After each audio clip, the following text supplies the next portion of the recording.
Pagka-out ko nga sa trabaho dyan mga kasangot, agad naman akong pumunta sa palengke ng Pasig para bumili ng mga pangregado. Dahil nga bukas mga kasangot, gaganapin ang binyag at birthday ng aking anak. Ang sabi ko nga dyan mga kasangot, kahit hindi naman bongga yung handaan, basta makaraos lang. Dahil nga hindi kami nakapag-prepare sa mga kailangan mga kasangot. Dahil biglaan lang talaga to. Dahil nga piyesta sa Floodway mga kasangot sa Planters, nagkaroon ng binyagang bayan. Sabi ko, sige, magpabinyag na tayo para hindi tayo mahirapan sa naik. Yan, Adriel, kaya bibigyan ko sa namin ang ang Espiritu Santo. Amen. The Father, you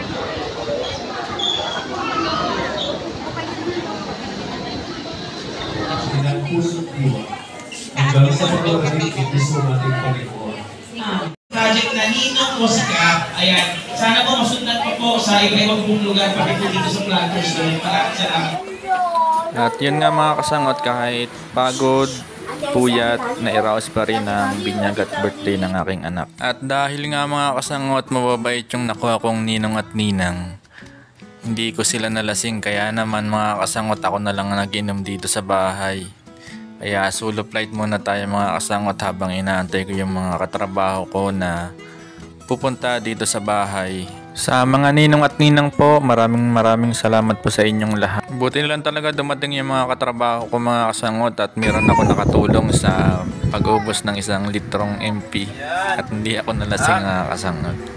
At maraming salamat din pala sa mga katrabaho ko, kahit 10 oras na ng gabi, pumunta pa rin kayo dito sa bahay.